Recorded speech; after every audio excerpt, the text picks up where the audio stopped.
Okay, Blackout and Lockup. Fun name. Okay, so this story, man, it was easy to write a story about because it's just basic bullshittery in the federal government. Who runs the federal government right now? Can't think of the one person that runs the federal government.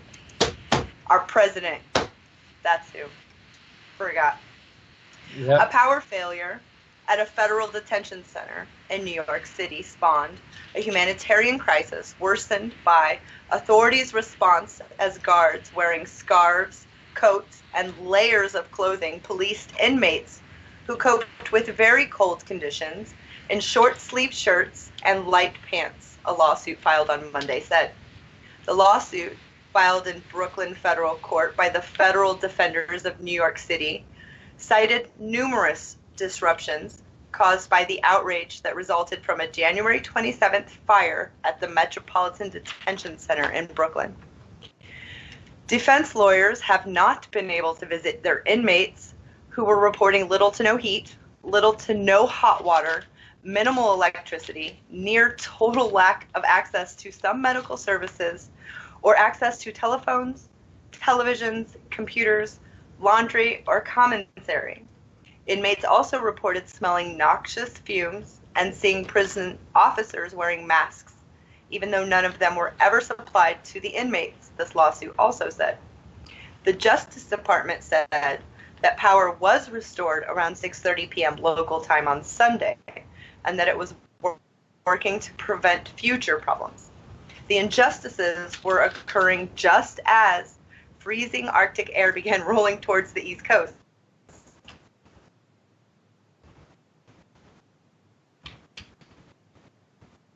On Wednesday night, You're getting a bit of roboting here. New York City dropped nearly negatives that are in your care. Oh no.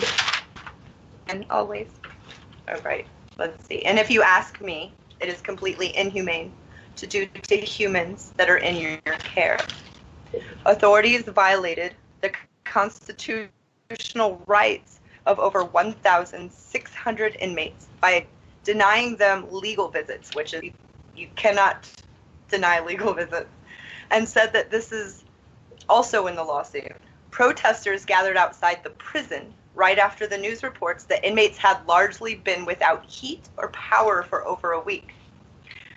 The power failure caused inhumane conditions for inmates, and the response was woefully inadequate as authorities were slow to acknowledge the problem and failed to take adequate steps to obtain temporary supplies for electricity or heat or repair damage.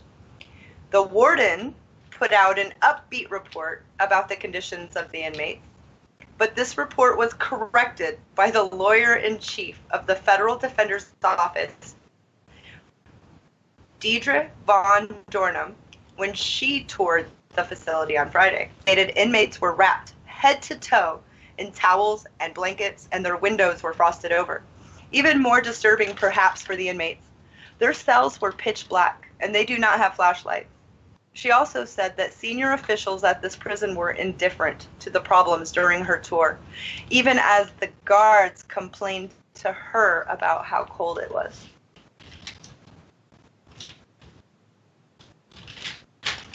There's much more. I encourage all of you to look up that story.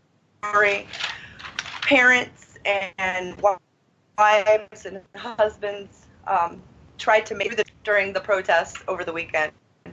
And a lot of them came in to ask questions, and more came in than they knew what to do with, and so they got pushed to the ground, and one of the reporters said all of a sudden she felt sprayed with something across her face, and she couldn't breathe because they started pepper spraying families. It's uncalled for. All of it's uncalled for. Just, wait, who's in charge of federal stuff again? I always forget this. Yeah. Unmute. Aha! Yeah. I forgot that I even muted. Sorry. So sorry. Anyways, it's Smitty's being being Smitty in the live chat. Um, where we watch the same news, and he's fun. So Yeah. I love his level of sass. Him and Yes, I Brantley. do too.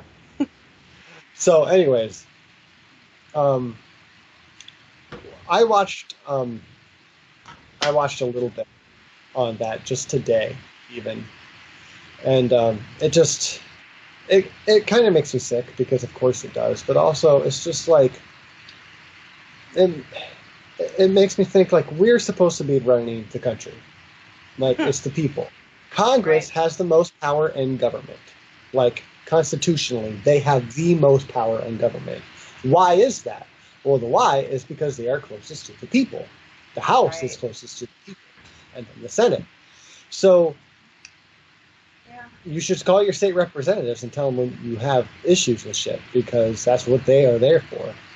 And if we have issues like this with the prison, like the people, we need to go protest this, and we need to tell our state representatives. This is very important, because otherwise nothing gets done.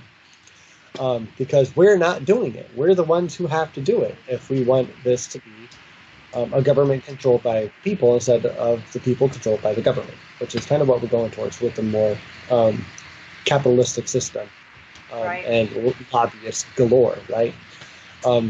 I feel like this logically follows very easily, like this explanation of it.